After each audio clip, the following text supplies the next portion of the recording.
هلا والله بنات، واهلا بكم على قناتي في اليوتيوب. بنات اليوم بعلمكم طريقة الويفي اللي تسويها فوز الفهد، المعروفة بالويفي العريض، الويفي الناعم اللي وايد ناتشرال واللي وايد بنات خاطرهم يسوونها. نبتدي نقسم الشعر، وطبعا دائما نفير الشعر من ورا. طريقة التفيير هني بنات تكون غير شوي. نلف خصلة على الفير عفوا، ويوم نلفها ما نحط الخصلة كاملة، نلفها بطريقة دائرية مثل ما هو موضح في الفيديو. نبتدي نلفها بهاي الطريقة الين آخر الخصلة، وآخر الخصلة نسحبها سحبة كاملة عشان تعطينا التكستشر السيدة. هني بوضح لكم مرة ثانية في الفيديو.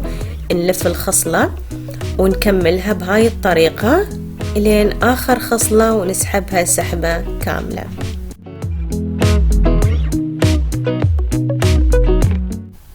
هاي الخطوة بنات مو بشرط نسويها بعد كل ما نفير جزء من الشعر. أنا هني بس حبيت أراويكم شكل الخصل عقب ما نفتحها.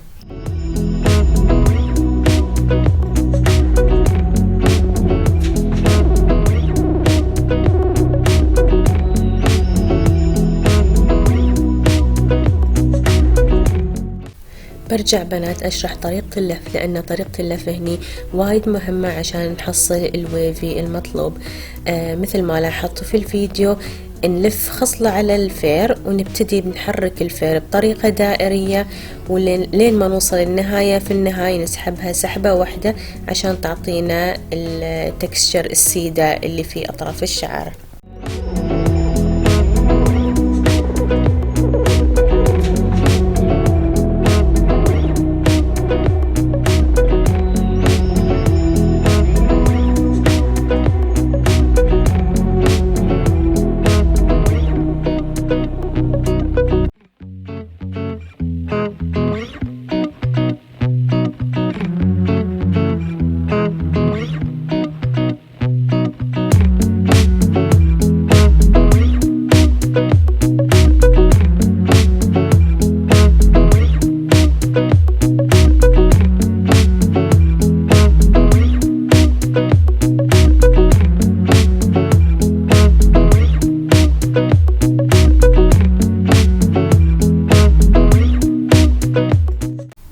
أما بخصوص مقدمة الشعر على راحتكم، إذا تحبون التقسيمة تكون أو الفرقة تكون في النص، أو تحبون الفرقة تكون على جنب.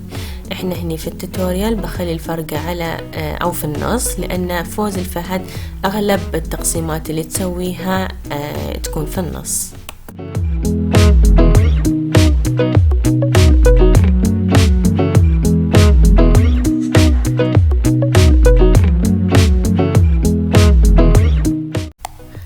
بنات بخصوص مقدمة الشعر، نلفها بالطريقة المعتادة يوم نفير الشعر، اللي هي نلف الخصلة كاملة على الفير.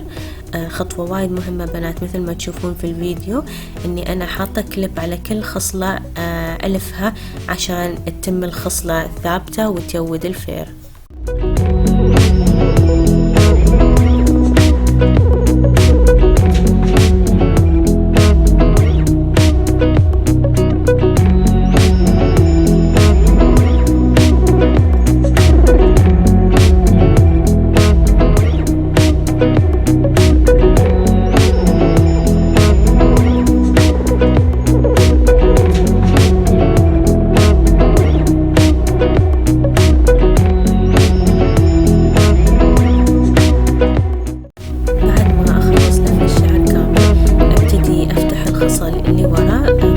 أصابعي مثل ما هو موضح في الفيديو عندكم.